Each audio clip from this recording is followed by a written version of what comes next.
देखो अब हमारे पास टॉपिक आता है प्रतिरोध के नियम। कभी कभी ये किताबों में इसी नाम से दिया होता है, कभी कभी ये लैंग्वेज वाइज भी दिया रहता है। तो इसलिए अगर नाम से आ जाए कि प्रतिरोध के नियम क्या है, तो सीधा सीधा मतलब यही है कि प्रतिरोध किन किन बातों पर निर्भर करता है। तो पहली लाइन लिखी है किसी चालक का प्रतिरोध, तो वो 4 बातें होती हैं, निर्भर करता है। ये चारों प्रतिरोध के नियम कहलाते हैं। ठीक है। पहला है चालक की लंबाई के समानुपाती होता है। कम लंबाई का चालक है कम प्रतिरोध होगा, ज़्यादा लंबाई का चालक है ज़्यादा प्रतिरोध होगा।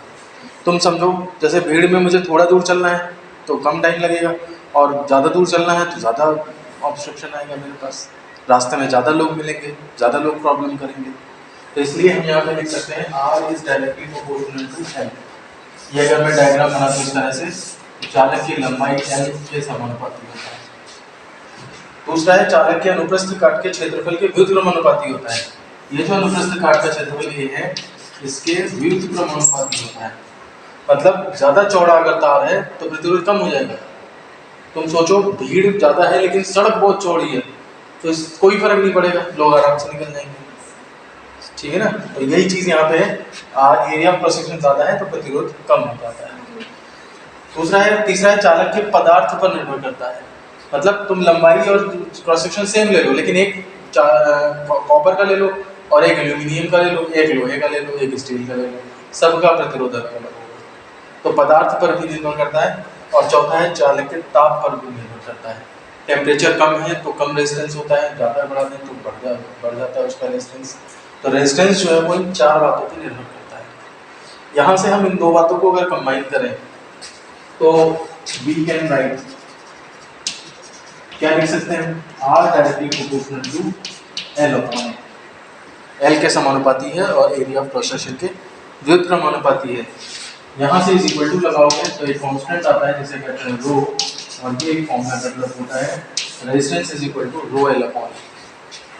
ठीक है ना। ये रेजिस्टेंस का फॉर्मूला जो है वो चालक के विशेषताओं पे निर्भर है कि चालक कितना लंबा है, चालक का क्षेत्रफल क्रॉस सेक्शन कितना है ना, चालक का पदार्थ कैसा है। यहाँ पर जो रो है, रो एक नियतांक है जिसे चालक के पदार्थ का विशिष्ट प्रतिरोध कहते हैं, विशिष्ट प्रतिरोध कहते हैं। ये पदार्थ पर निर्भर है। मतलब कॉपर है तो कॉपर का रो फिक्स है, बदलेगा तब कब, जब कॉपर की जगह तुम एल्यूमिनियम लोगे या कुछ और लोगे तब रो बदलेंगे। तो ये पदार्थ की विशेषता है जो रो है।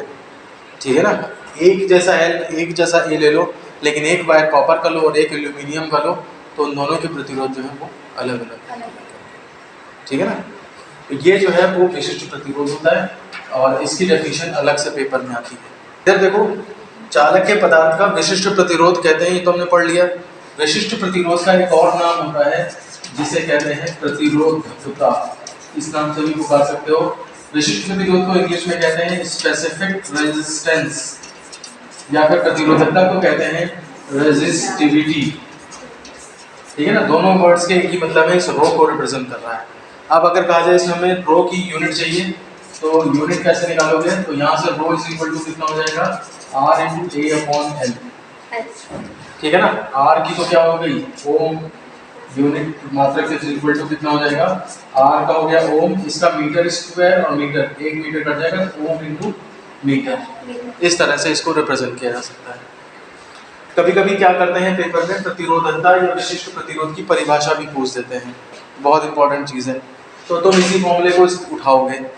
इसमें अगर हम L1 करते हैं, A1 करते हैं, तो R इज इक्वल टू रो के बराबर हो जाएगा। देखो L 1 मीटर ले लिया, A 1 मीटर स्क्वायर ले लें, तो रेजिस्टेंस किसके, रो के बराबर हो गया। तो प्रतिरोधकता क्या है, उस प्रतिरोध के बराबर है जो किस तार का है, जिसकी लंबाई इतनी हो और एरिया ऑफ क्रॉस सेक्शन इतना हो, ऐसा तार। तो इसको विशिष्ट प्रतिरोध इसीलिए बोल रहे हैं। विशिष्ट प्रतिरोध का मतलब है किसी पर्टिकुलर वायर का प्रतिरोध।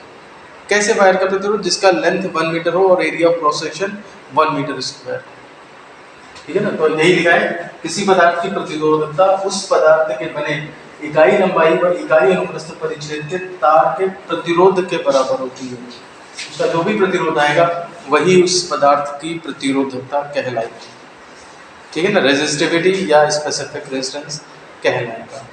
ठीक है, जैसे हमने प्रतिरोध पढ़ा था तो प्रतिरोध का उल्टा चालकता पढ़ा था ना, ऐसे ही यहाँ पे विशिष्ट प्रतिरोध जब पढ़ लिया है तो विशिष्ट प्रतिरोध का उल्टा विशिष्ट चालकता कहलाता है, यानी कि स्पेसिफिक कंडक्टेंस कहलाता है या फिर कंडक्टिविटी कहलाता है। तो हम इसे कैसे डिफाइन करेंगे, K = 1/ρ। ठीक है ना, डेफिनेशन इसकी उसी तरह से लिख देंगे कि विशिष्ट प्रतिरोध का व्युत्क्रम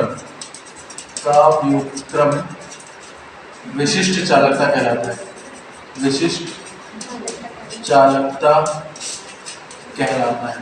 K = 1/ρ। इसकी अगर यूनिट कहें तो यूनिट कितनी हो जाएगी, तो 1/ρ की कितनी होती है, ओम इंटू मीटर होती है, तो ये तुम्हारा ओम इनवर्स मीटर इनवर्स ऐसे कहा जा सकता है। अब वही कहानी फिर से शुरू, चाहो तो इसे ऐसे लिख लो और OHM इनवर्स मीटर इनवर्स, या फिर ऐसे लिख लो MHO मीटर इनवर्स। समझ आ रही बात, ओम को MHO कर लिया हमने, और सीमेंस मीटर माइनस 1। किसी भी तरह से घुमा फिरा के देखो, कंसेप्ट मालूम है तुम घुमा फिरा कहीं भी ले जाओगे, और कंसेप्ट नहीं मालूम है तो फिर छोटी छोटी चीज़ों के लिए मतलब मॉडल पेपर और इन सब चीज़ों का मोहताज होना पड़ेगा। तो इसलिए सबसे बेस्ट हमारे कंसेप्ट होते हैं, छोटी से छोटी चीज़ पूछ लो चाहे बड़ी से बड़ी चीज़ पूछ लो, जो पूछना है पूछो, सब मालूम है। ठीक है ना, तो इस तरह से हमारा रेजिस्टेंस और कंडक्टेंस वाला ही पार्ट जो है वो ये कंप्लीट होता है। अब हम इसके बाद नेक्स्ट टर्म पे जो है वो प्रतिरोधों के संयोजन करेंगे। ठीक है ना, combination, series combination, parallel combination है। एक कलर कोड का कंसेप्ट होता है, बहुत इंपॉर्टेंट होता है रेजिस्टेंसेस में, वो भी हमारे पास है सिलेबस में। ठीक है।